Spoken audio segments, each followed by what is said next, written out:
Committee member Naja Monet. Member Ishii. Member Kirschbaum. Present. Member Norris. Present. Member Davenport. Present. Member Lazai Zadeh. Here. Member Mosier. Here. Chair Warden. Here. Member Jameson. Member DeCino. Here. Member Daniels. Here. Member Paul. Yes, present. Member Reed. All right, Caitlin, give yourself a gold star for pronouncing all those names properly, including Mo's. Thank you. That's a challenge. All right, we're glad you're all here for the first meeting of this season and with our new Executive Director, Greg Wade. So Greg, the Executive Director's Officer's update is first up, but why don't you take a couple of minutes and introduce yourselves too and say anything you'd like to. Thank you, Chair Warden. Again, my name's Greg Wade, and I was appointed to be the CEO recently at the end of last year, and it's really a pleasure to be here. I've had a chance to meet some of you. I come by way of the city of Solana Beach, where I'm looking around. I see a lot of familiar faces, both from this committee as well as from other past lives. The city of Solana Beach, I was the city manager there for closing in on 9 years, and one of the first assignments I had when I began my stay there was to research and, if at all possible, launch a community choice aggregation program, either at the city level or as a regional CCA. And as I'm sure you all know, we did launch the first city-only and only CCA, first in San Diego County, SDG&E territory. It was no small feat. We did utilize the talented services of Barb Boswell to help us through that, and many of the same players were involved. And then, of course, that led into, we had already been in discussions with our North County neighbors about forming a regional community choice program, and that started in great interest shortly after we began our launching efforts, and resulted in Carlsbad and Del Mar forming this agency, Clean Energy Alliance, and Solana Beach soon thereafter joining it. And now we are represented, or we represent and procure power now for, actually we are now procuring power for all 7 entities in the North County, with the exception of Encinitas, who, as we know, joined San Diego Community Power. That's a little bit of my background. It's been quite exciting to get back into this. And I also would like to, although it's not on the agenda, let you know that we have staffed up to, I am one of 6 staff people now with Clean Energy Alliance. All of them are exceptional and talented and hard at work. I see them all, so I'm gonna just, in no particular order, introduce them all to you and have them stand up as I introduce them to you. We have 2 key accounts and program managers, Caitlin McGee, and she brings a wealth of experience from 2 former CCAs, as well as working at CAISO, California Independent Systems Operator. Rob Howard, who is a resident of Oceanside and very active in the community. And we have also hired a regulatory analyst, Emily Fabick. And she's a former employee with the SDG&E and comes highly regarded. And then we have hired a procurement manager, Dan Peckham, who is jumping right into work with Pacific Energy Advisors, our procurement consultant. And then, of course, you have the 2 people in front of you, Caitlin, who I know you know, and myself. So that is the staff at this point. We're all excited to be here. And again, maybe I've taken too long, but it's exciting to return to this world. There are challenges, but this opportunity was and is an exceptional one, and I'm excited about the potential for growing CEA as we level out with our customers with the addition of Vista and Oceanside in the next several months. All right, thank you, Greg. And for those of you that aren't familiar with Greg, I've worked with him extensively. You're going to like him. He's really terrific. And where are you all housed? Are we going to have an office somewhere at some point? Thank you. We do have an office in the city of Carlsbad. We're right by, we're on Owens Avenue, just off Palomar Airport Road. It's an office sharing situation. So we do have an office and we have access to conference rooms, which we make good use out of. And it is our home for the time being. We're looking at renewing that lease, which is up in May. For another year as we continue to get our economic situation stable. And that's where we will be for the foreseeable future. And we'll keep you posted as we expand. Every member of the staff has access to those offices. There are shared workspaces that they can utilize. And then a lot of our work is also done by telecommuting. So we're actively working from our respective home offices as well. Great. And if you have a ribbon cutting and cookies and sodas someday, we'll come by All and right, do a great, housewarming thanks. for you. All right. So you are up again, Greg, for item 1 on our agenda is an update from you. So thank you, Chair Warden, you want to check if there's any public comment? Okay. Is there any public comment? Anybody in the room? Not seeing any. Okay. Greg, take it away. Thank you, Oh, did I Chair forget Warden, the flag salute? Vice Chair. Oh, hang on. Here, somebody's reminding me I forgot the flag salute. So let's go ahead and do that. Please stand and face the flag. Where is it? All right. Ready? Begin. I pledge allegiance to the flag of the United States of America and to the republic for which it stands, one nation, under God, indivisible, with liberty and justice for all. All right, now, Greg, for real, you're up. All right, thank you, Chair, Vice Chair, and members of the committee. So the update will begin with just a recap of our last board meeting. And a key item that took place was the extension of our line of credit with JP Morgan. JP Morgan has been a supporter as our line of credit and our equity partner for since the inception of CEA, just shortly thereafter. And we've had several occasions to extend that line of credit. The board approved the extension of that line of credit from 25 million to 40 million. And JP Morgan also provided an additional 10 million they refer to as an accordion, for which there will be no fees paid for unless we draw down on that. Our current forecast is that we could, depending on how the markets go and how the resource adequacy market is, we could come close to drawing down that 40 million, but we expect to have it fully paid back by October of 2025. As we approach the summer months, the drawdown will, the payback rather, will exponentially increase. The line of credit is to support advanced procurement for the cities of Oceanside and Vista, and we are actively doing that right now. So we're very appreciative of the relationship we have with JP Morgan. That $10 million accordion was offered without any request by CEA. It shows the confidence they have in CEA in terms of our ongoing operations. And once we get stabilized with revenues to support the expenditures we're engaged in right now, we should be on solid footing. So that was an action taken, and happy to answer any questions you might have about that line of credit. Let's see if anybody on the advisory committee has a question about the line of credit. I'm seeing, Don, do you have one? I just have a comment that this, when you enroll new customers, you actually have to procure the energy before they start using it. So this is standard part of business. So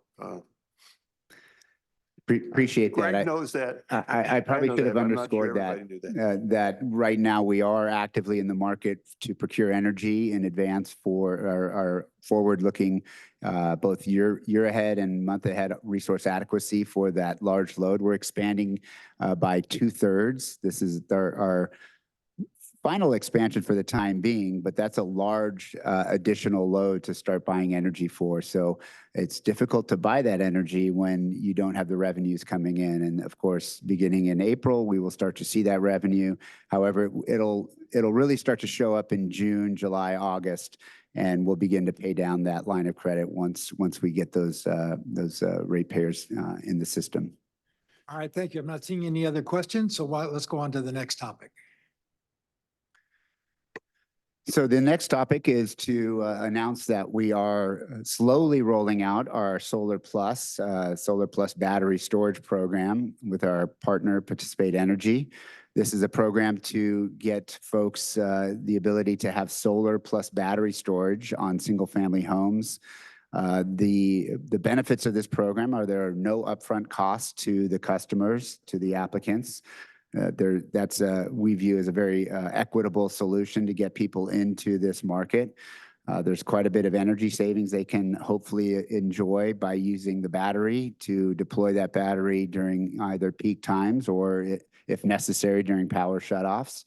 And of course, that will result in greenhouse gas emission reductions, so which is a benefit for the renewable energy portfolio side for CEA. And then, of course, reliability. And one of the key things that all CCAs and load serving entities are focused on is grid stability and grid reliability. And so this is a mechanism that we hope will provide that, not just at the customer level, but at the regional level as well. So this program we're testing right now in the market. We are working with our partner, and Participate Energy as a partner in Tesla that provides this the facilities. And what we really are trying to do is walk through the application project with some of our initial applicants so we can test it and make sure that the customer experience is both beneficial and seamless. So that's the process we're in right now, getting some of these applicants through the process. And at our next board meeting, if anybody tunes in, our staff will be walking through how that interface is from a customer standpoint in applying for this program. So it's exciting. It's one of the programs that CCAs have tested, and we hope to see it provide value to our customers. Let's see if we have any questions about this. Yes. Yeah, I had a couple of questions about it. When we heard about this first, it was unclear to me how the system would be operated. Would it be operated for the benefit of the customer, or would it be operated for the benefit of CEA with the customer just getting a discount on their electricity? So I would say, thank you for the question. I think it's both, really. So how this operates is we have a third-party partner, Participate Energy, who would essentially own the system, provide it, put it on the house, the solar panels, as well as the battery. Then we enter into a PPA with Participate Energy to buy that energy that it generates and essentially sell it back to the customer at a fixed cost that is a reduced cost over their typical generation costs. Then the customer will also have the benefit of utilizing the battery. And there's program software that comes with the battery that they can take advantage of when to use the battery, whether it be a peak demand time or, as I mentioned, if there's a power shutoff, which has not been too often in SDG&E territory lately. However, that is the benefit to the customer, to have a reduced rate of energy as well as access to that battery. Okay, so the customer would control how the battery is deployed mostly? So So we're fine tuning the details on this, It's but yes, confusing. the idea is that the customer would have the ability to control when they use that battery. Okay. Thank you, Rick. Thank you. So when are you taking applications? When can someone sign up? So as I mentioned, we're slowly rolling it out, but we're taking applications right now. So we're not going with the full blitz of, hey, this is available, but applications can be filed right now through our website. And we are, as I said, our objective here is to work with the initial applications, or applicants rather, to shepherd them through the process and work out any glitches that we might find on the portal. Thank you. Yes, Deborah.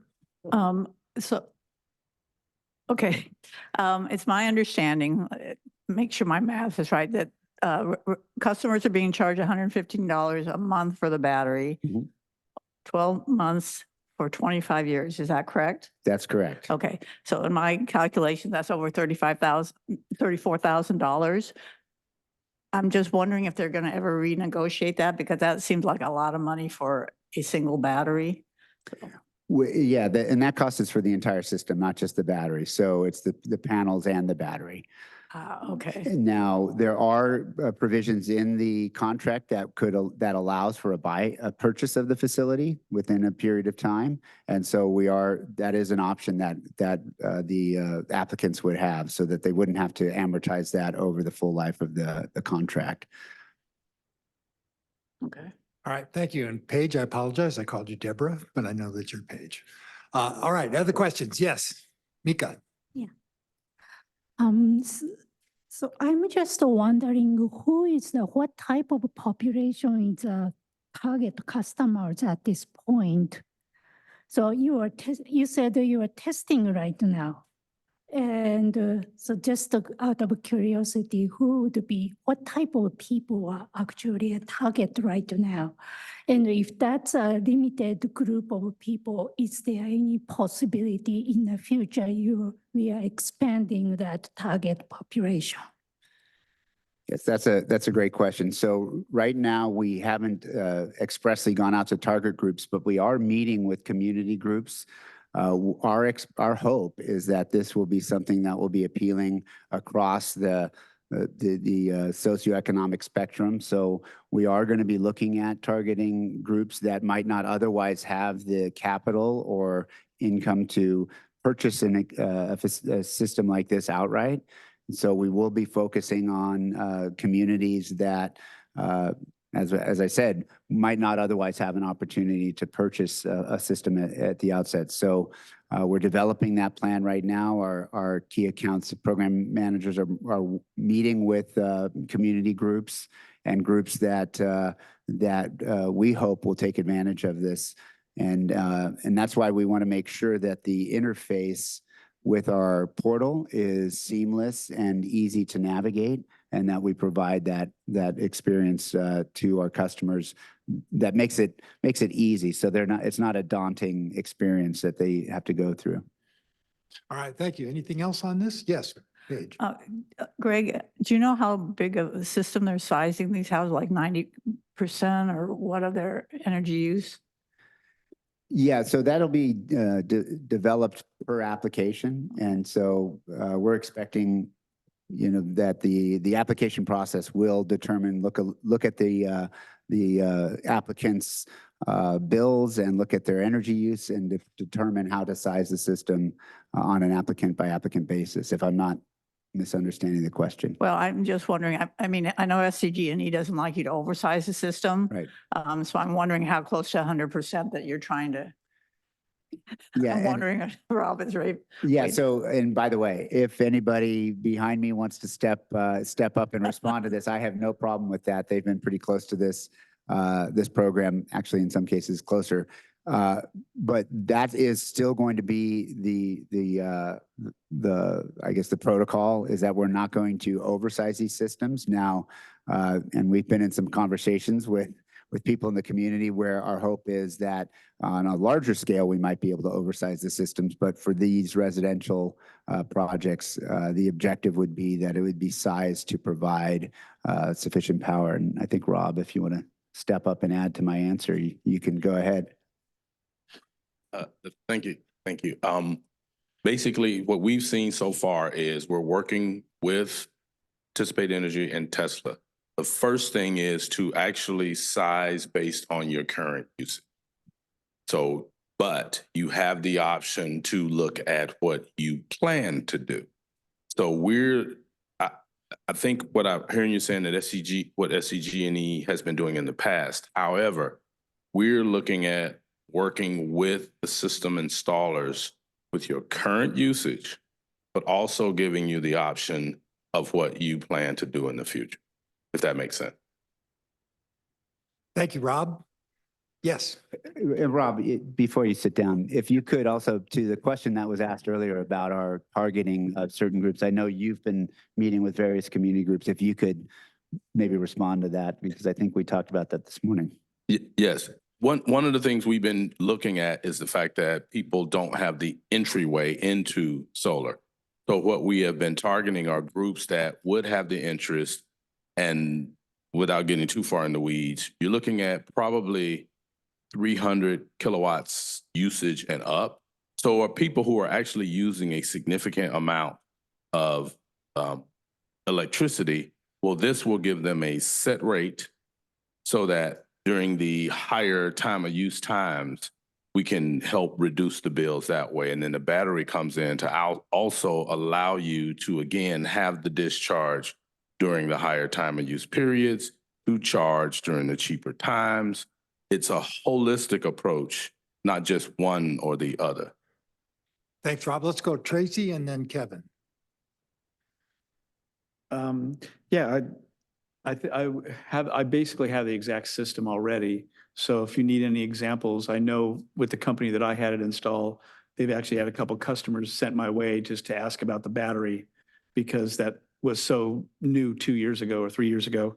So I've got some good examples. My wife believes in it, which didn't believe in it originally. So that just shows you how it works out. But also too, when I did my research, the biggest thing was roofing and not putting it on an old roof.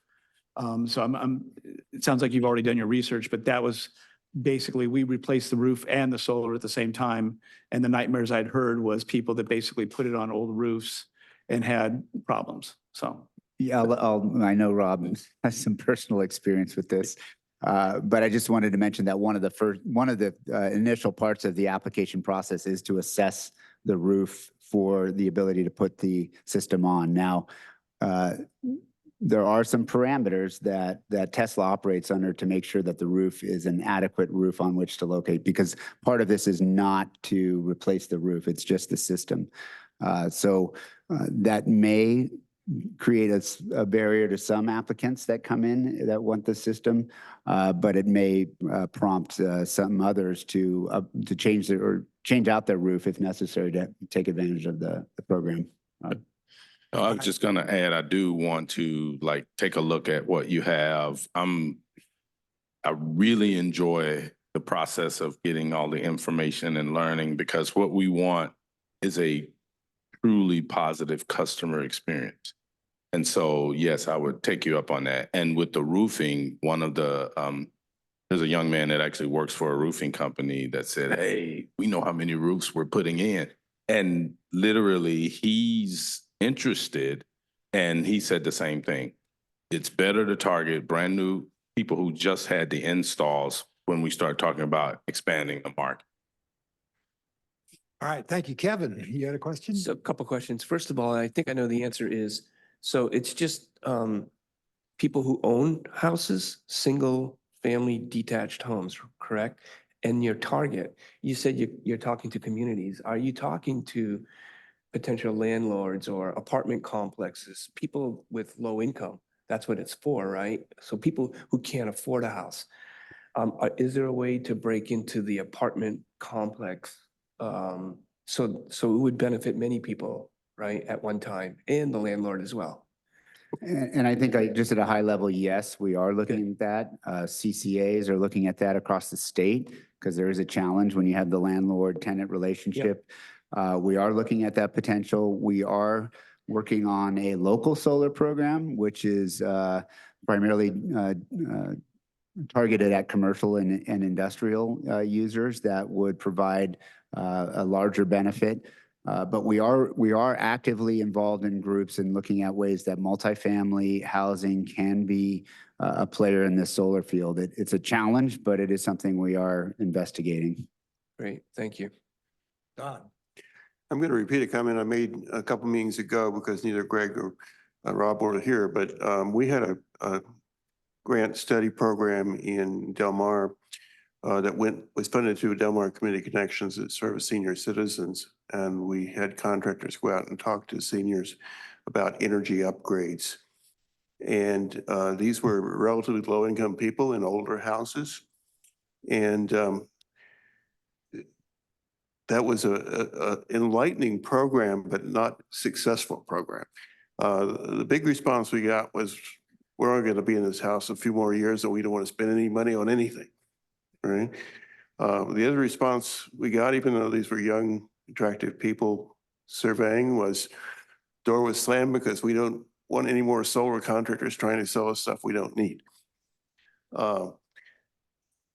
So I just want to share that when you're sort of doing outreach to low-income people, that the lessons learned is that you've got to seek an audience that really wants to invest in reducing their energy costs and doesn't mind upgrades to their electrical system.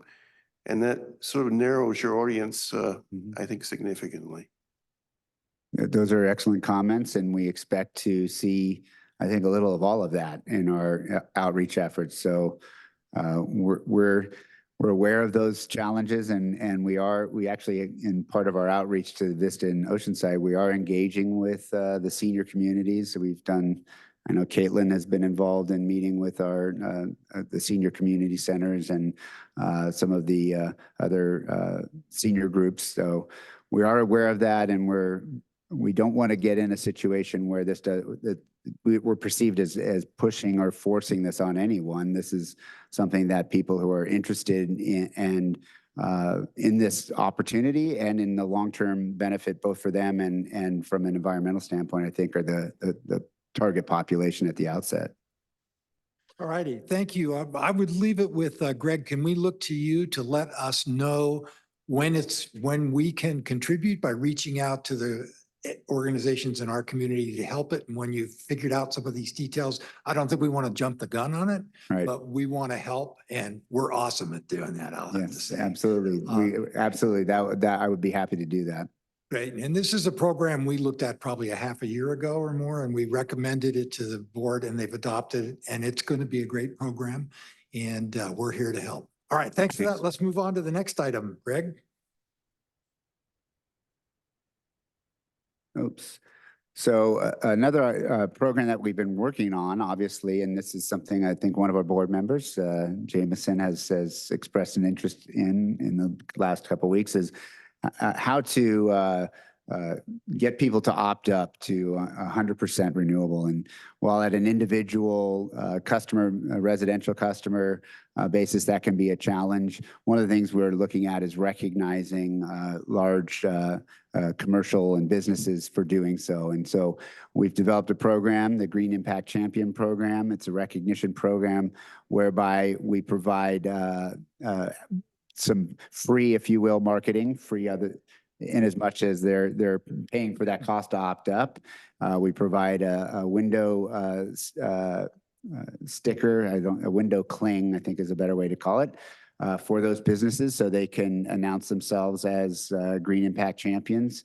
And we've so far gotten some participation. I know the city of Vista recently, when that council opted up its municipal accounts to 100%. I know the city that I formerly worked for also did that about a year ago.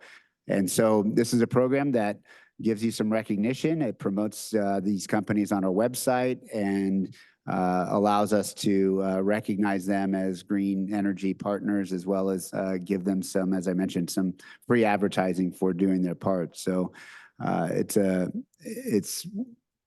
its infancy at this point, but we hope to get others interested. And our staff is also reaching out to some of these key accounts. Anytime we see a business that promotes itself as green and environmentally conscious, we make a note of that and reach out to them to see if this is something they want to do as part of their business plan. All right, thank you, Greg. Let's see if we have questions or comments. And note the last item is suggested changes to the program with a question mark. So if you have some, now's the time. Dolores. Yeah, one of the things I was wondering is, are you also sending out like the logo to people, residential customers who could put it on their? I've actually seen a few people maybe with CEA who have that on their signature below. I don't have it, but I'd like to have it. Yes, this is Mm. this is available to residential customers as well. Okay, is it being sent out or how do they know about it? Yeah, Or- so, well, I don't know that, and I guess I would look to Caitlin or Rob to help me out here. I believe right now we're making the information available to them, letting them know about the program and sending out those kinds of notifications. But as far as right now, what we're doing is focusing mostly on the people we know have opted up Mhm. and reaching out to them as part of this program. Caitlin? Yes, go ahead. So as of right now, everyone will receive a welcome letter. That includes the window cleaning. You probably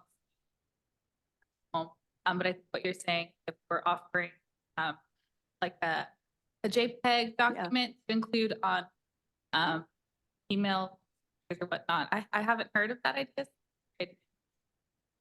Oh, okay. We have. I thought a few people had it. Yeah. had mine for a year. All right, thank you. Stand by. You're likely to have more questions. Yes, Jennifer. So I just had a comment on something that might motivate people. If there was like some type of quantitative way to show what 100% means, I think that goes a long way. Like I'm just thinking of when we first got our solar panels years ago, the app that we used showed the energy generation, and it had an analogy to, well, it said this is how many greenhouse gases you reduced, and it's equivalent to this number of trees planted, these number of cars off the road.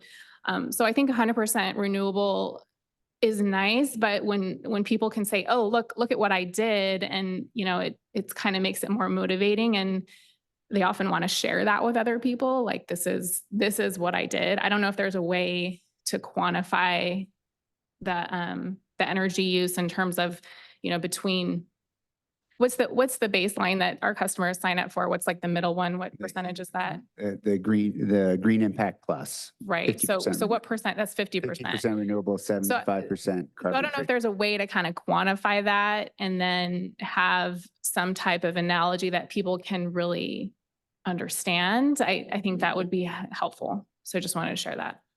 Thank Yeah, you. I actually think that adding that, like having a website, having, a couple web pages that really speak to this and talk about the impact and, have images, and I also saw one CCA that has been very, very successful in getting its rates, the residential customers to opt up, had like a step-by-step process for how to do it.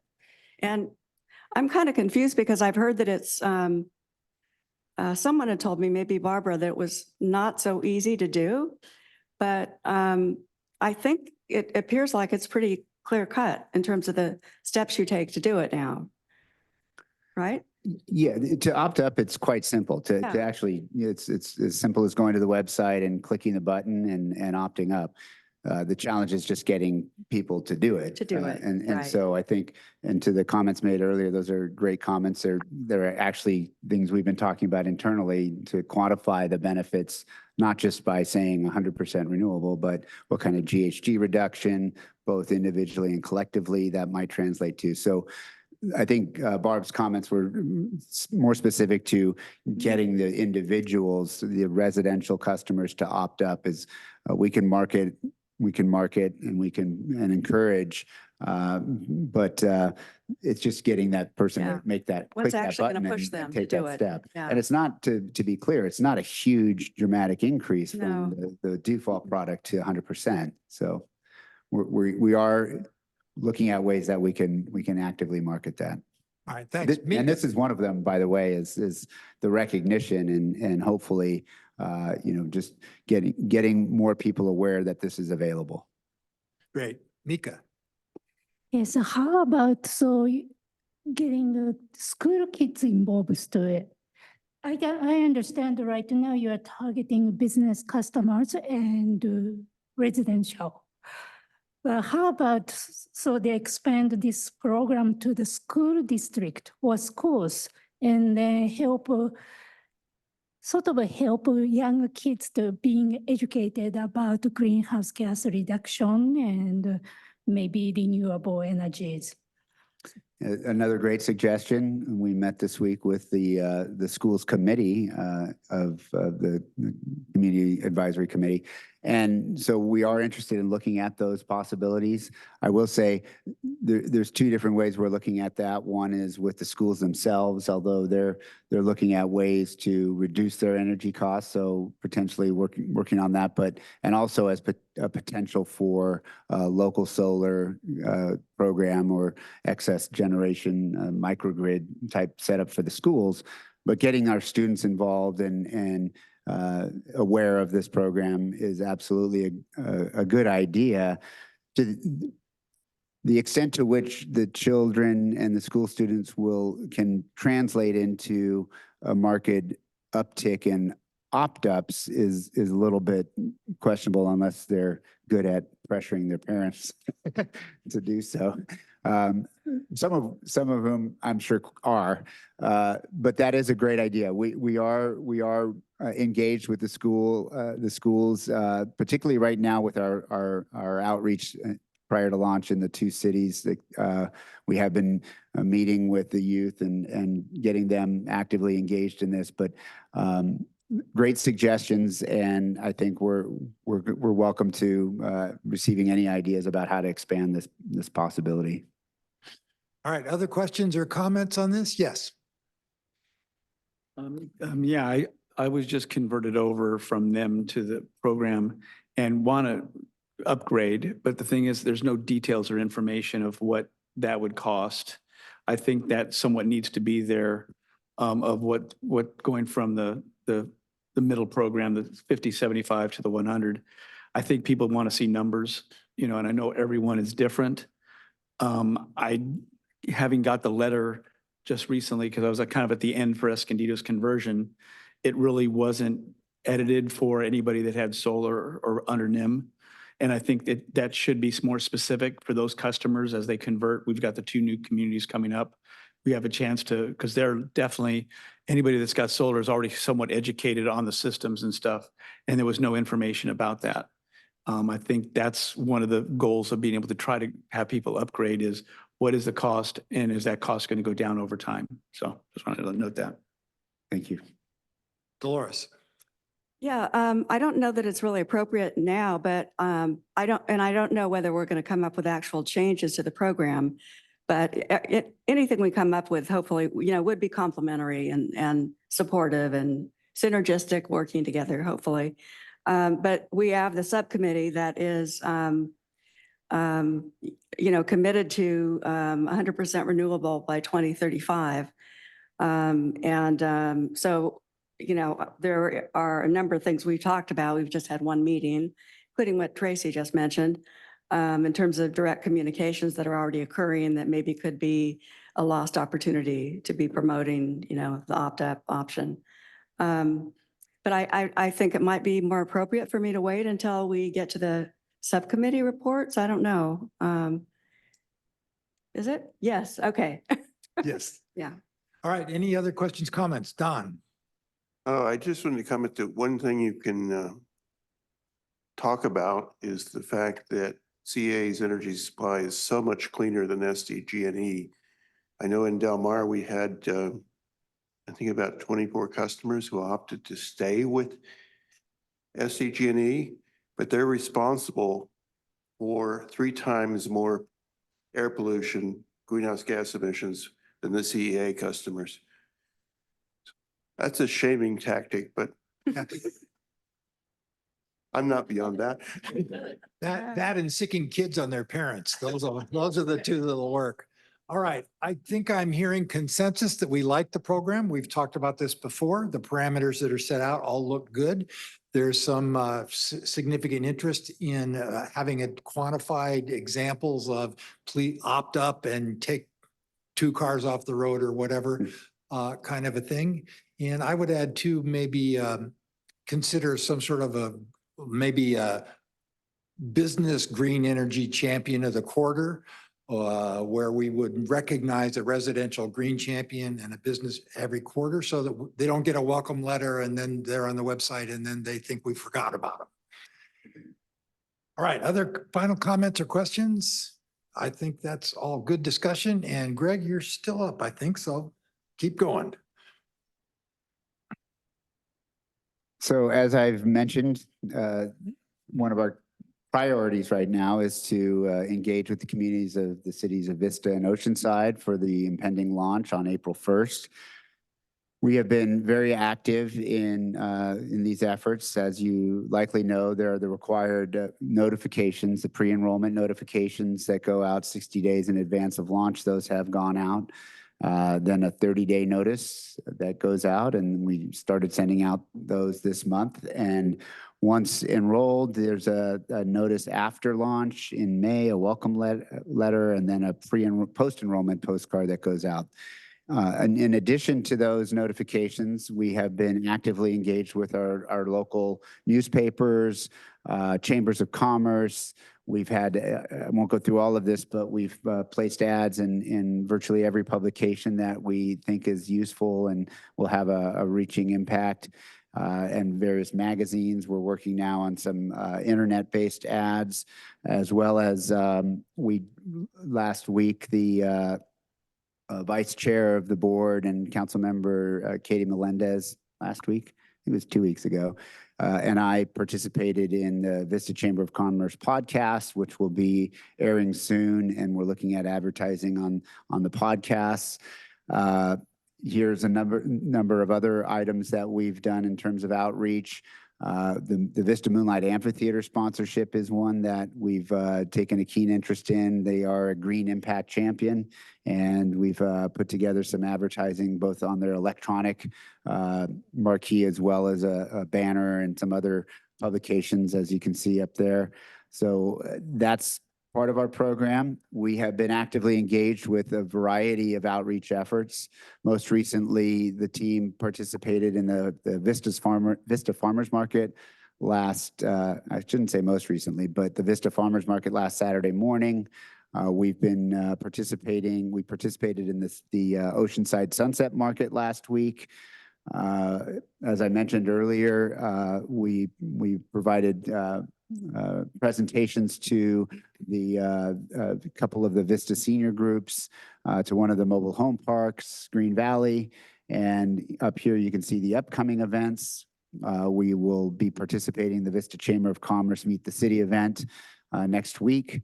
The Sunset Market again the following week. We have a business breakfast scheduled in early April with Vista Chamber of Commerce in Vista, and the San Marcos Chamber of Commerce Spring Fling. I think there's more on the next page. Not listed is a presentation we'll be making to the Vista City Council on April 9th. And then as you can see here, quite a few other events through the months of April and May, including the Botanical Gardens Earth Day Fair, and the Strawberry Festival at the end of May. Just to highlight some of the outreach efforts, our team is very engaged in getting out into the community, and this doesn't list even all of them. For example, the Encinitas Democratic Club had a meeting last Saturday that a member of our staff attended to provide an update, and we're constantly trying to seek out other ways that we can engage the public to get the word out. There's also a town hall that we're trying to schedule at present for County Supervisor Desmond's district. Great. Questions, comments on this topic? Let me ask Greg then. Yeah. Oh, I'm sorry, go ahead. I do have a Slow raising hand. That's all right. Go ahead. Well, one thing I would suggest is the Oceanside is having an Earth Day celebration thing out at Libby Lake Park on the 20th of April. So you might want to think about that one. And just, I saw that those are opportunities for CAC involvement. So I'd like to volunteer for the 28th Sunset Market for sure. Thanks for reminding me. The events that we've listed here, we are looking for volunteers from the committee. So appreciate you Yeah. bringing that up. And for those of you who are interested, let us know and we can certainly add you to the staffing list, if you will. Is the easiest way to somebody just send you an email that they want to participate and identify the time and date? And will you be providing easy ups and materials, or what Yeah, would we need to all of bring? that will be provided by us. We have the information, the material. We have swag to hand out and FAQs to hand out. And so just email Kaylin here, and we have a calendar that we're keeping, as well as the people who are participating in each event. We have a calendar to input that information. Okay, great. And Kaylin, if too many people sign up for one, just sort of let us know when there's a cutoff and we can redirect those. And anybody who hasn't done it, this is really fun to go out and do these. We did them. And Paige, I'm even going to give you back your chair that you loaned me last year. Just have a suggestion. Kaylin, if you could send an email to members with the matrix and say, the dates here, just check mark whichever you're available, that will be easy. Then you get back and you have everyone on a matrix. Yes, idea, thank Mo. you. Yes, Thank you. Roger. Yeah, sorry. One other thing is probably a couple of weeks ago, I started getting engaged on nextdoor.com, which is a really exciting place to talk over things like this, because there's a huge amount of misinformation out there. You know, you get people on who come on and say, oh, opt out, this is a scam, and so I've been, feeding back some information onto that. And I just wondered if you guys were involved there as well. It seems to be a very active place to get information one way or another. Yes, let's interrupt for our attorney who wants to Yes, say thanks, something. Chair Warden. Just a reminder to everyone, since Member Davenport is on Nextdoor, none of you should be on Nextdoor. So you can only have one of you engaging with the community at a time on each social media platform. All right, thank you for that reminder. I but think that's not Elizabeth, well known. what That's a if- restriction. Only one of us can be on the same social And it media doesn't- platform. So he's on the platform, but it's primarily for that community. That means I can't be on the platform for Del Mar? So it's actually unclear in the Brown Act whether it matters the different community that you're in. So the recommendation is one member per platform. And maybe this is something we can discuss under subcommittees. Yeah, I think that would be a good idea, just to respond to, not to get into this issue, and I'll let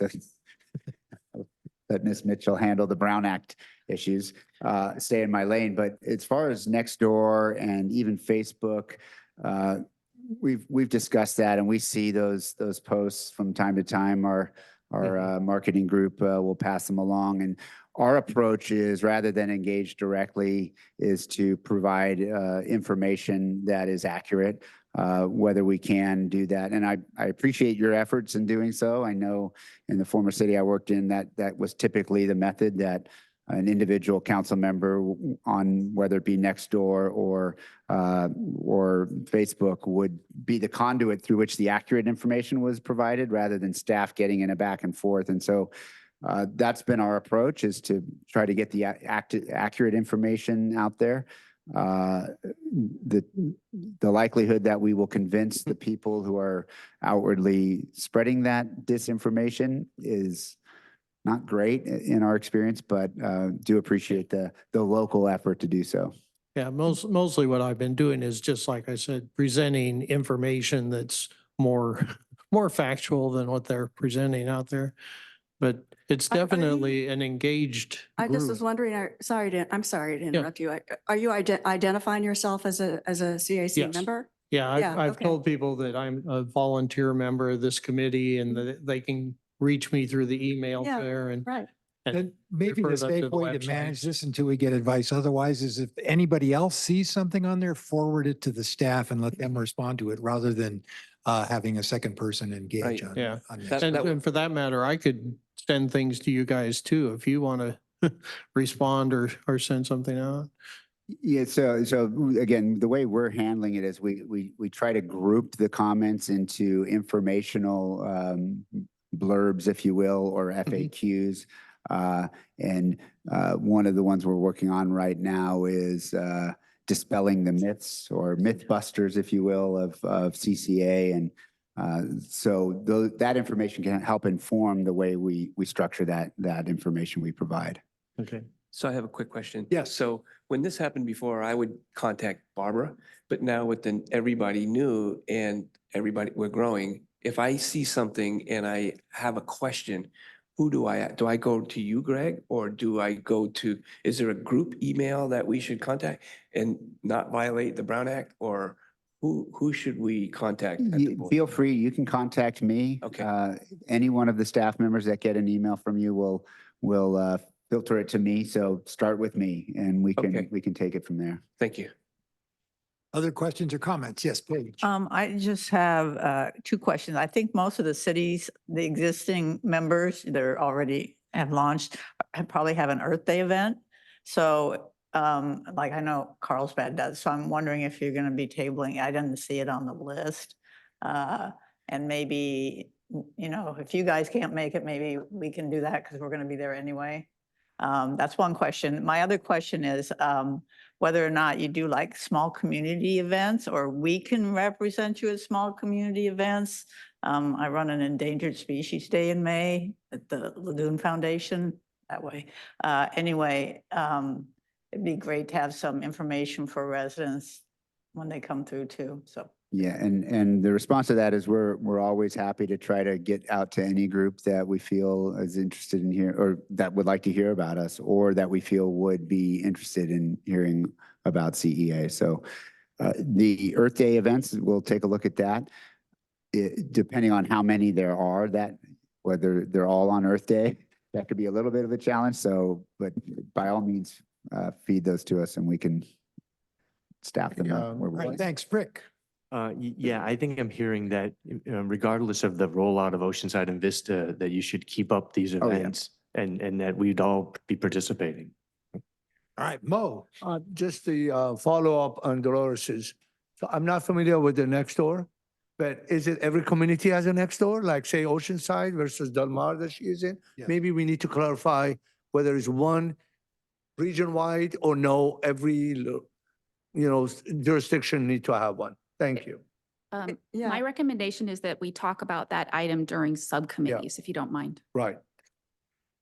And just to answer the question, the next door can be as distilled down to a neighborhood within a city or community. And so there are various next door communities that represent neighborhoods, large and small.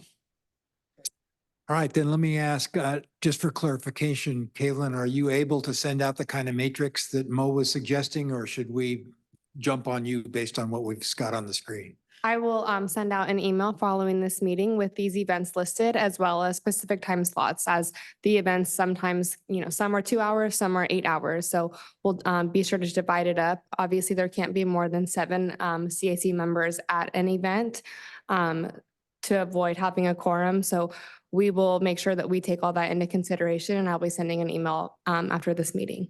All right, thank you for that. Then we'll wait for that email. All righty, I think we are done with this item, and it's still the Greg Show. So the next item on the agenda is to identify the ad hoc CAC subcommittees. Here are a list of the subcommittees, and obviously they vary in different scopes of interest.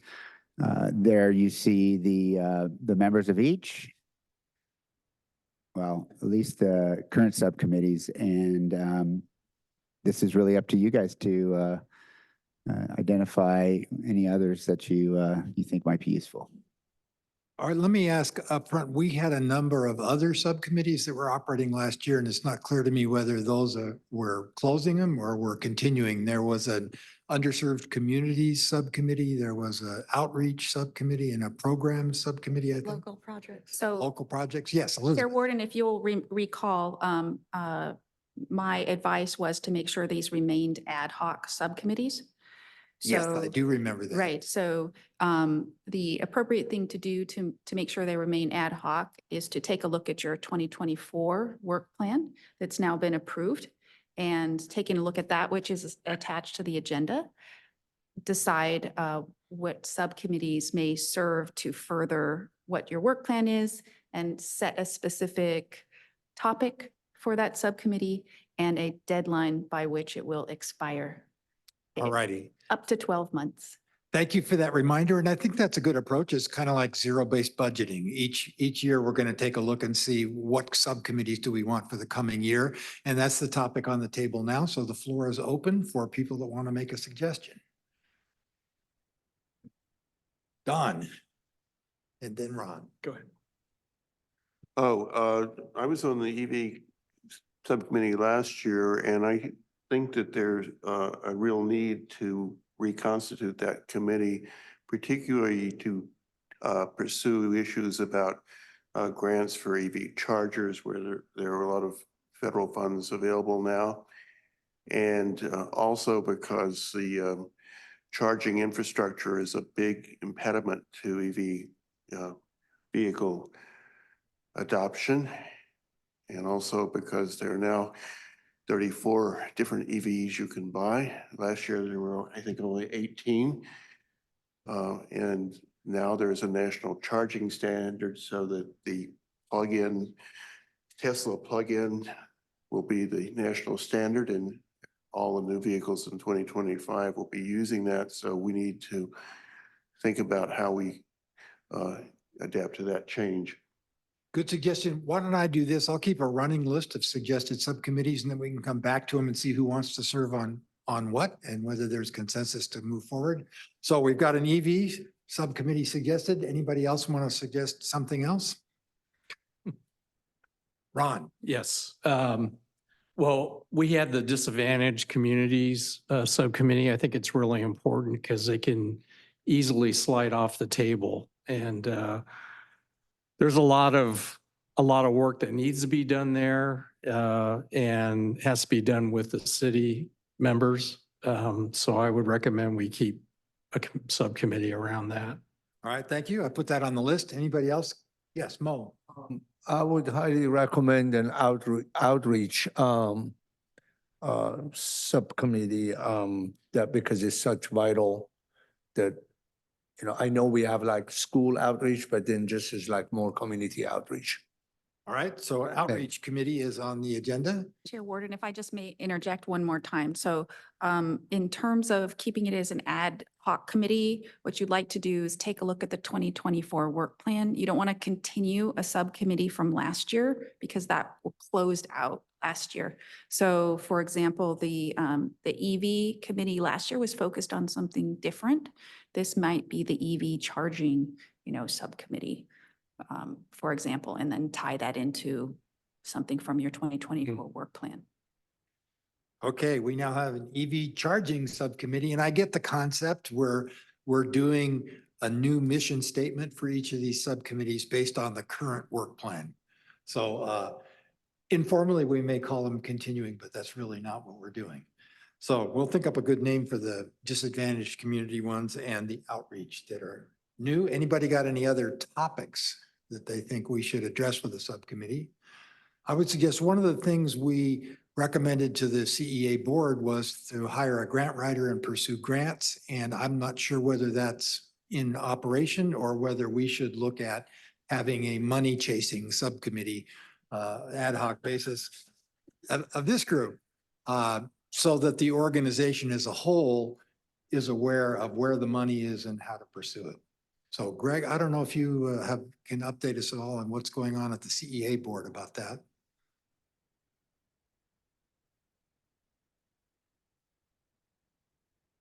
I'm having trouble here. Thank you. I don't know that I have any information by way of the board. I do know that we are actively looking at different grant opportunities, both individually and partnering with other agencies. And so that is something we're doing. There's a lot of infrastructure money out there. And so one of the recent meetings we had was for EV infrastructure. And so right now we're looking at that as a staff. That isn't to say that it isn't something the advisory committee wouldn't want to take up as well. I think we have the bandwidth to put those grant applications together, but doesn't hurt to have help as well. All right, well, let's leave that one as a tentative and we'll defer to you. If in your interactions with the board, there comes a point at which we can help in that effort, let us know. And otherwise, we don't need to go there. Yes, Jennifer. So I just wanted to add on to the EV subcommittee, and going in line with, Ms. Mitchell's comments. So I think that when we originally had the committee, it was really focused on educating, the community about the benefits of EVs. That was really our focus. And, as Greg mentioned, there's still continuing talk about partnering with different opportunities to install EV infrastructure in our member cities. So I think what I would suggest is the ad hoc committee would be EV infrastructure. So would that be okay? Okay, it is now the EV charging infrastructure subcommittee that's proposed. Yes, Kevin, did you want to say something? Yes, 100%. And if I add on to that as well, cost, if there's a lower cost that CEA could offer the companies that are going to install chargers within our district. Let me understand this. So you're saying some kind of subsidy from CEA to incentivize companies to put these things in? Correct. It's a hard market to break into and to stay into EV charging. There's not a lot of money for businesses. So if we could give them an added incentive of lowering the rates for them a little bit, it would incentivize them. All right, we now have an EV charging infrastructure and incentives subcommittee. I So think that's a. Chair Warden, I would yes. just note there are legal restrictions related to what can be done, Yeah. with rates. So happy to hear recommendations from a subcommittee, but ultimately that would, be a legal and a board. To the board. Right, and that's, Right. I think it's appropriate to call it incentives, and you can look at a variety of them, and some of them might be rates and some might not. Yes, Tracy. I can get this to work. I would think that that would be all under the infrastructure because you're looking at incentives to put in infrastructure. So I think it's just a subcomponent of that infrastructure. So you don't need I a think you're separate right, committee. and I don't know that we need to define beyond, we have an EV charging infrastructure and incentives committee and exactly what they're going to do, we can determine in the future. Any other subcommittee nominations? Yes, Paige. I just want to comment on Ron's disadvantaged communities. Really what we did last year, that was your subcommittee, was define what a, disadvantaged or underserved community was. We didn't do a whole lot. Help me out, I can't remember. So we didn't do a whole lot of identifying specific programs or outreach or anything like that. Does that sound right? Yes, and I think that's exactly, I've already written down the disadvantaged programs subcommittee. This year, it would be new. We would focus on what programs can be provided to the. Yeah, and I would say, because I was on that committee and the local programs committee, there was a lot of overlap there. So I think we could kind of benefit from, sliding some over into the disadvantaged communities. Yes, and I think my suggestion on the outreach committee, maybe it should be the outreach to new communities. We've got new cities with new communities in there. And an important role for this group can be to focus outreach to those new communities that have joined CEA. All right, I think we've got our list. We have an EV charging infrastructure and incentives subcommittee. We have a disadvantaged communities programs committee. And we have an outreach to new communities in our new member cities. And we have a grant writing with a question mark on it, maybe. So at this point, let's see who wants to serve on what committee. Who would like to serve on the EV charging infrastructure and incentives committee? All right, 1, 2, 3, 4, 5. How many what's a quorum here?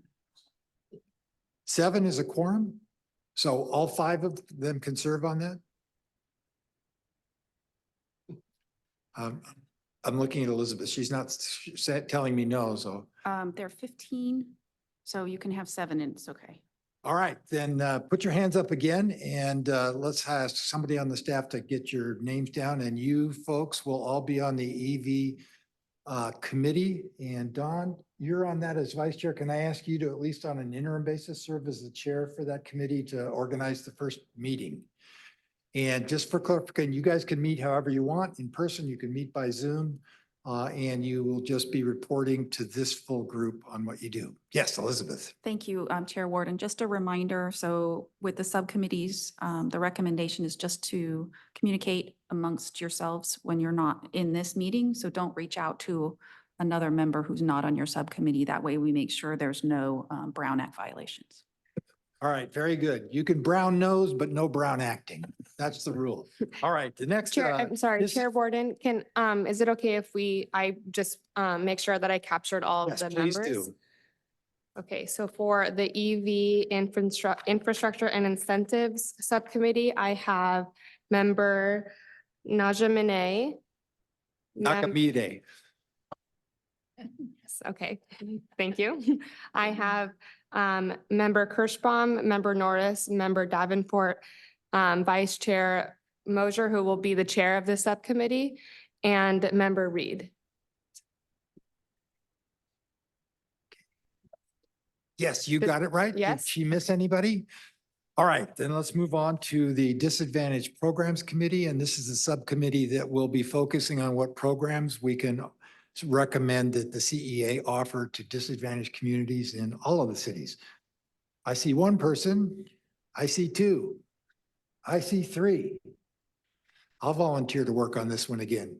I see four, and I make five, so keep your hands up, and so Kaylin can get our names down. And unless Elizabeth tells me otherwise, there's no reason somebody can't serve on more than one subcommittee, correct? There's no reason, that's correct.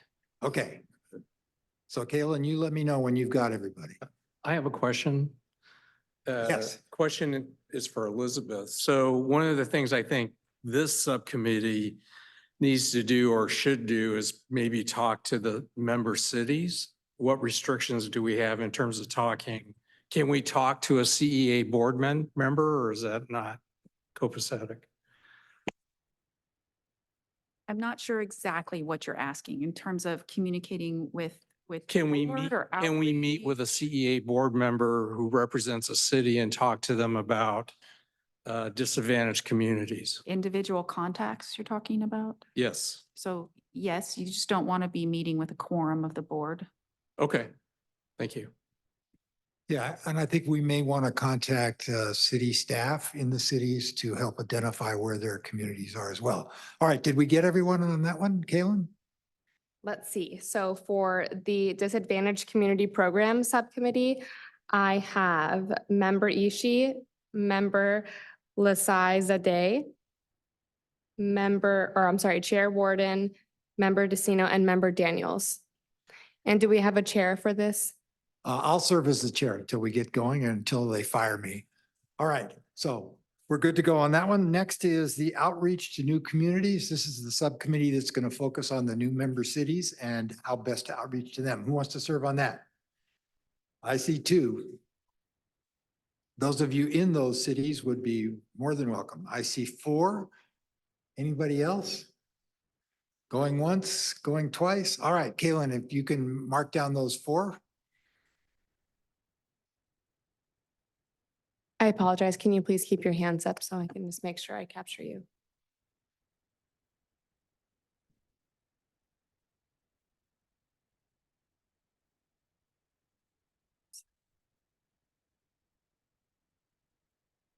Thank you. And then do we have a chair for this subcommittee? We don't at the moment. You're closest. How about you?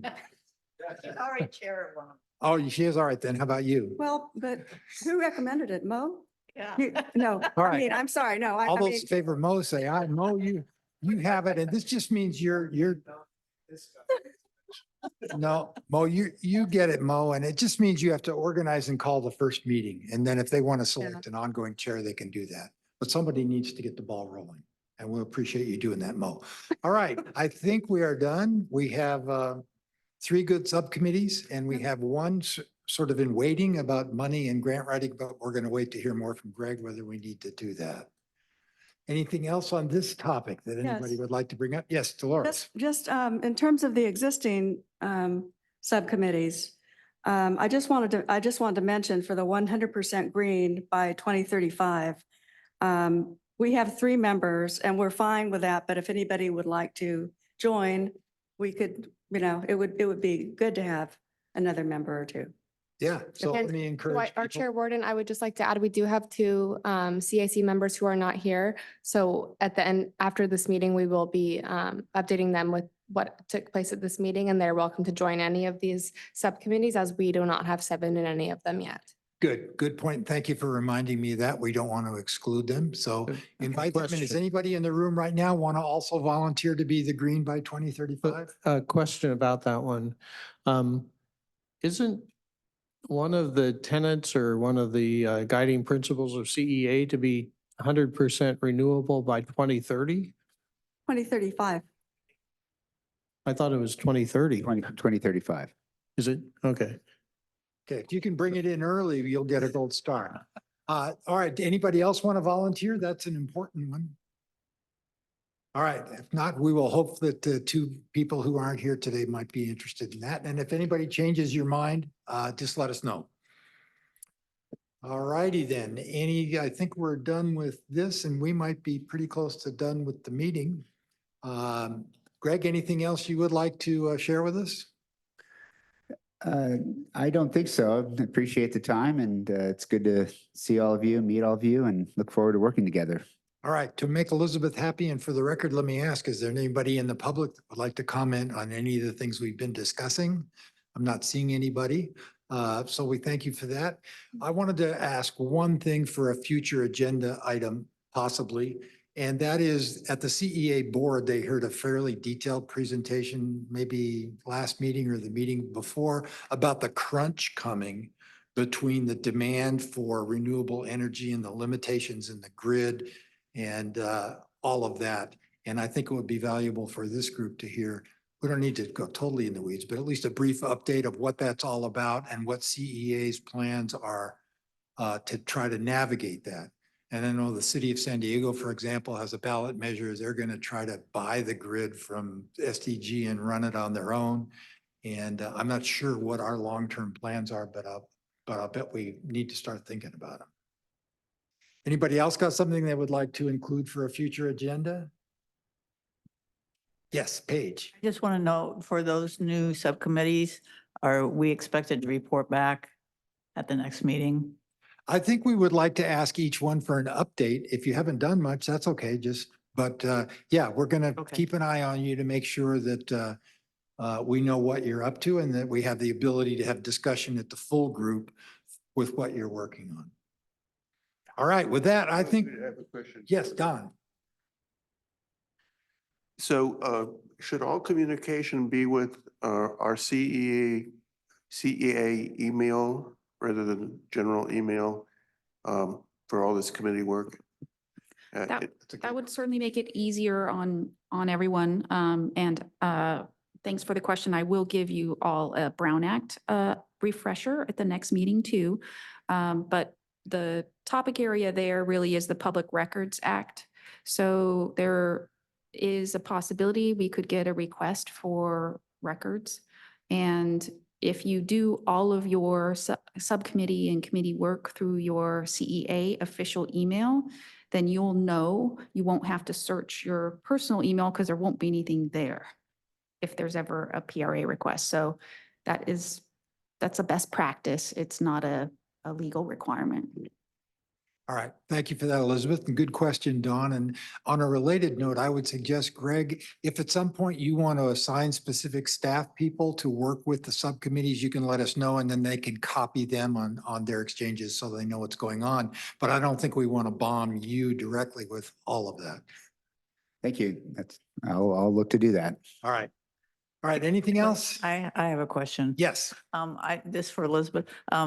So I think our Clean Energy Alliance emails are set up to forward to our personal email. So as soon as we reply to that, and that's in our personal email loop, right? I'm hearing through my left ear that is how it's set up. So if you're going to do it that way, all that means is that when there's a Public Record Act request that's sent, you will have to search your personal email and your personal devices. So just As a suggestion, you could just CC yourself at your CEA email when you send anything out. And that way it'll appear in your email.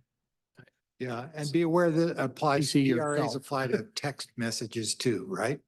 So I have a comment. That's correct. It applies to any kind of communication. Yes. So Ron. just, you can set it up as a separate email using just your CEA email address. They use Google Mail, correct? Gmail, business or something? At this time, yes, it is through Google. Okay, so there's a way, I think last year or maybe, I don't know, there's a password you can get and you can set it up in Outlook or whatever mail application you have and have it just CEA email to your address. So then Yes. if I reply to it, is it going to, It's going to go back to your CEA email. It'll still be forwarded to your personal too, but because they set up a rule to do that, but So I know that that's how your emails have been set up, is that they forward to your personal email. If you'd like to keep it that way, you can. And like Ms. Mitchell said, if there's ever a request, we will have to then reach those emails in your personal inbox. However, if you would like to change that setting on your CEA email, feel free to email me directly and I will work with you on getting that set up. Thank you for that. And having gone through a lot of PRA requests, it's not that hard to search your own email and you can't control it. You may send things under your CEA address and you may get one from somebody else that comes to your personal email. And as long as the subject matter is pretty clear, you can search and find those pretty easily. Yes. Yeah, for a point of clarification, if an email resides in both places, you don't have to search your own then, right? If the same document is in both places. So technically speaking, you would be required to search, but you would know that it was a duplicate. So you wouldn't have anything additional to provide, right? Yeah. What you're required to do when you do these responses is to verify that you have diligently searched your records. So you need to search even if you're finding duplicates. All right. Anything else? If not, thank you all for coming. Good meeting. We covered a lot of ground and we are adjourned.